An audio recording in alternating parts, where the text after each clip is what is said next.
You're listening to the Fitzy and Whipper podcast. Catch the Super Bowl live, free 10 a.m. this morning on Channel 7, mate, 7+, and the man over there, when you are the international correspondent for Channel 7, this is where your job comes in handy. Oh, mate, he's ready to go. Because he is right down there on the pitch. David Woiwod, your legend. Congratulations, mate.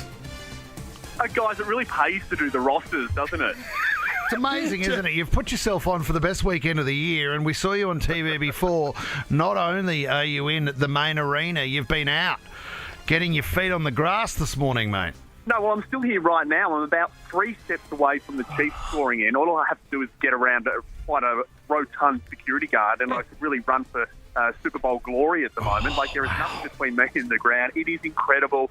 It feels amazing. It looks amazing. That crowd still not trickling in yet. About half an hour away from that. But, I want to say they're putting the finishing touches on it, but they're not. They're just ready. They're ready to go. David, what's the cheapest ticket you can buy at the moment? So as of yesterday, the StubHub guys over here had noticed a little bit of a dip in some of those resale tickets. So for the bargain basement one, that's about $3,500 US dollars. So you're probably looking at around closer to 6,000 Aussie bucks. But for an average style ticket, you're sort of looking at around 10,000 Australian dollars. And as of last night, they were still being sold then. So yeah, they were really billing this as tickets going down, but you're still going to be forking out a whole lot of cash. Dave, you know what looks amazing too? The 16th hole, where there's been a lot of people in there, and there's a bit of golf being played, but at the same time, it's all about how much you can drink before you actually get to the game. I reckon we'll see a crowd like never before this time. 100%, and I'm taking that advice on as well. So I've already had 7 Bud Lights before my first Bud Light this morning. So, light in calories. I actually I just had Ben Graham here, of course, the former Geelong captain, the first Australian to ever play in a Super Bowl, and he's here. He lived in Phoenix for a little while, and he was down at the 16th hole yesterday. And he said it was absolutely wild. So I think he's come here for a little bit of respite. He's had to come to the Super Bowl for a bit of a relax. I love that. We've been following the career of Jordan Mailata, mate. It's unbelievable, and obviously being a local boy here, the Bankstown Footy Club and that as well behind him this morning. Have you got a chance to speak to his parents or any of his family over there, David?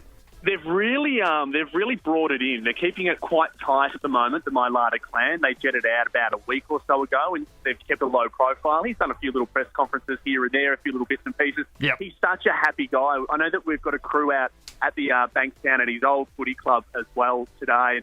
They are just absolutely pumped for it as well. Like, school classes have been cancelled at his old high school, Condell Park High. I mean, it's really just such an amazing story. He was only drafted, how's that, you probably know, in 2018, but he didn't even know what the Super Bowl was until Beyonce played at one in 2013. Amazing. It's an incredible story. It's amazing history he's about to make. So anyone tuning in today, Jordan is offensive tackle, which, funny enough, is what the award that David got at Channel 7 last year. At the Christmas party.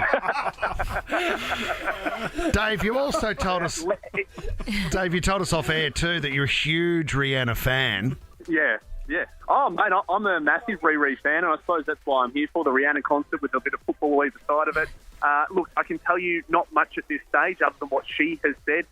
It's going to be a career-defining performance. That's what she and the organisers have told us.